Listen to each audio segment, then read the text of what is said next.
On s'est déjà demandé à quelle fréquence les gens pensent à l'Empire romain. Probablement pas, hein. Et pourtant, cette question est au cœur d'un phénomène viral qui, en fait, en dit long sur notre époque. Allez, on décode ensemble cette étrange obsession. Alors, tout ça est parti de façon très simple, presque comme une blague. Une question a été posée comme ça sur les réseaux sociaux, en particulier aux hommes. Franchement, personne ne s'attendait à ce que les réponses allaient déclencher une telle vague. Et la voici, cette fameuse question. C'est tout bête. À quelle fréquence pensez-vous à l'Empire romain? C'est précis, c'est un peu bizarre, on est d'accord, et pourtant les réponses ont été explosives. Et c'est là que les choses deviennent vraiment fascinantes. Une première réponse tombe. 1 fois par mois. Bon, on pourrait se dire « ok, pourquoi pas », mais attendez, ce n'est que le début. Puis une autre réponse arrive, et encore une autre.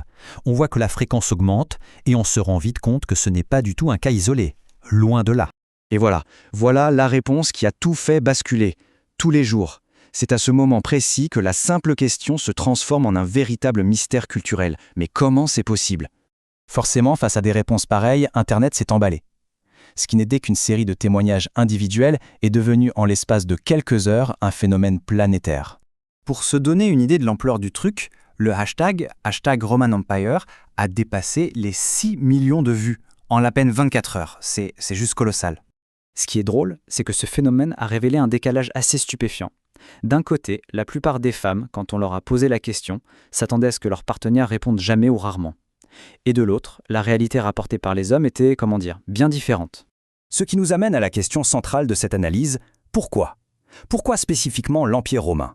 Qu'est-ce qui, dans cette civilisation ancienne, captive autant l'imaginaire d'aujourd'hui? En creusant un peu, les analystes de la pop culture ont identifié 4 grandes influences. 4 piliers qui semblent connecter notre époque à celle de la Rome antique et qui pourraient bien expliquer cette obsession. Le premier pilier, c'est évidemment la culture populaire.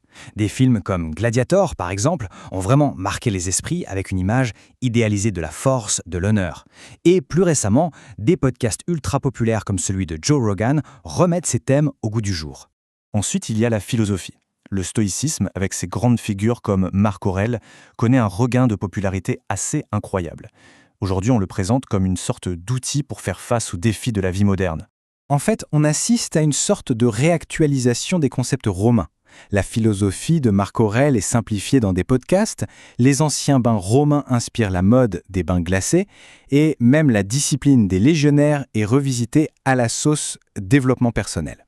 Alors, quand on met toutes ces influences bout à bout, que se passe-t-il? Eh bien, on voit émerger les contours d'une nouvelle façon de penser, d'une nouvelle mentalité. Il y a un observateur qui a résumé ça parfaitement.